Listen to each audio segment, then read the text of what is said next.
Alright, so overgeneralization is a distorted style of thinking. So, overgeneralization is when you make sweeping, wide ranging, broad conclusions based on scanty information, perspective, or just a single event. So, what are the characteristics of overgeneralization? So, one, you make broad conclusions, right? So, as I said earlier, you make sweeping conclusions, wide ranging conclusions, just based on very little data or just a single event you might have witnessed. And two, you use absolute languages. So you use languages such as always, never, no one. Those languages or things similar to that are existent in your speeches, right? And the third is that you ignore exceptions.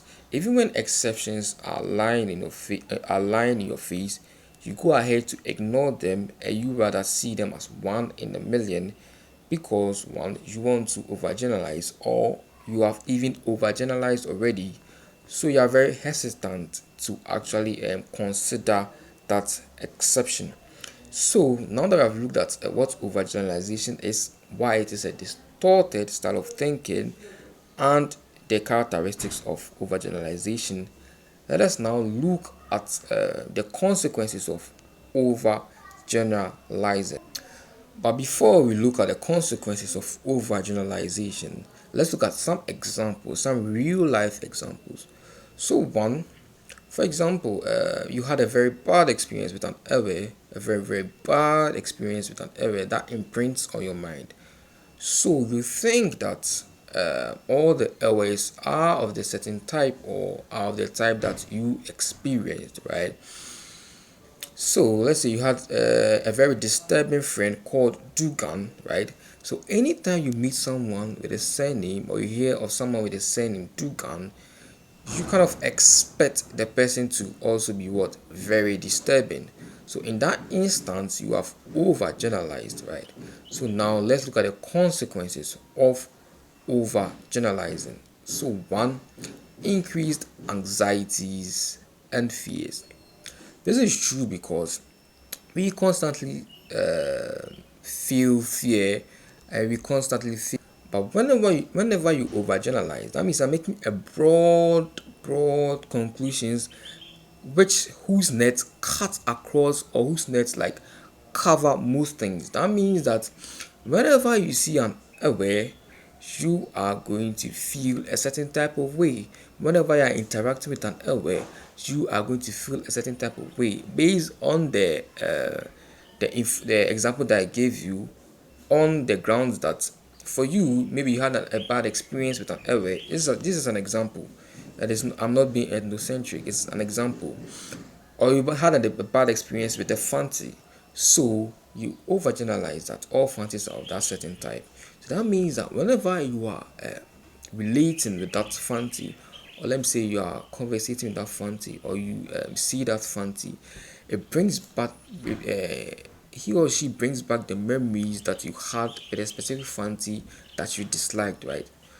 That because and you keep expecting that person to behave in that manner, so you always increasingly get anxious or get very fearful, right? And then another consequence of overgeneralization is missed opportunities. So on that very same example where let me say you had a very bad experience with an aware, so now you think all awares are of that particular type. This means is that when you see an aware approaching, it will be very hard for you to approach the aware, right? When the opportunities for you to network with an aware and you know the person is an aware, because you have overgeneralized in your head, you have tagged the aware to be of certain qualities based on your experience with an aware passback, you find it very difficult to network with the person. So that means that you miss opportunities because realize that one, we can all not all be of the same type. So that means that there are good awares out there, and that is the reality, right? But you are not facing the reality because of the overgeneralization. So that means that there are good others out there. But how do you know that the person is good or not until you interact with him? But then again, you cannot interact with him because in your head you have generalized the person, you have tagged the person. So that alone is a hindrance to the opportunities that you can actually capitalize or utilize. So another consequence of overgeneralization is poor decision making. Realize that for you to make a very good decision, one, you need accurate, or let me say you need adequate information, and two, you need diverse perspectives. But once you overgeneralize, that means that you make decisions based on scanty data or little data or single event or skewed perspective. That means that whenever you do this, whenever you overgeneralize, the effect is that you are making a very poor decision, right? So, in administrative activities, in academic activities, in life activities, in relationship activities, make sure never to overgeneralize anything at all, because that will definitely lead you to making a very poor decision, right? So, so once we know of all these, once we know what overgeneralization is, why it is a very distorted style of thinking, the characteristics of overgeneralization, and the examples of overgeneralization, and the consequences of overgeneralization. Now let's look at how to overcome or how to address overgeneralization. So one, you need to gather more information. So when a single event happens, don't make decisions on that. Gather more information, gather more perspectives, gather more data before you make a conclusion. Never make a conclusion based on a single event you experienced. Never make a conclusion based on just a single person you interacted with. Make sure that they span across different diverse backgrounds, and then you have copious data to actually make analysis from. And then two, look for exceptions. This is a very important one, right? Because until you look for exceptions, even when you find them, you do not like really regard them. So whenever you feel like you are on the edge of overgeneralizing, go out there and search for those exceptions.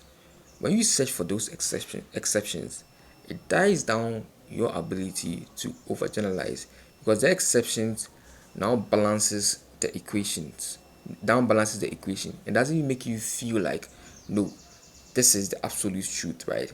Because now you have different sides of the concept. So always try to look out there, search for exceptions, right? And then the third one is using more balanced language.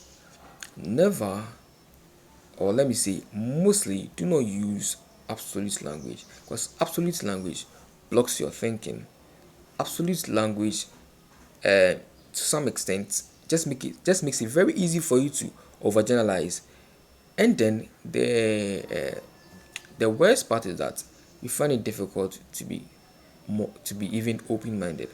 So try your possible best not to use absolute language, so that it broadens your thinking gap, it broadens like your thinking scope, for you to be more open-minded to different perspectives, more open-minded to collect more data, and more open-minded to really look for exceptions before you overgeneralize. So now that we know that overgeneralization is a distorted style of thinking, let us make a conscious effort not to overgeneralize in any way whatsoever. Thank you very much. If you really found this very helpful, then please like this video, comment on it, comment and share your views as to how you're going to use this to enhance your life, or as to how this really helped you. And then please share this video to your friends and families, and ask them to subscribe to Dugan Motivate. Thank you very much and have a blessed week.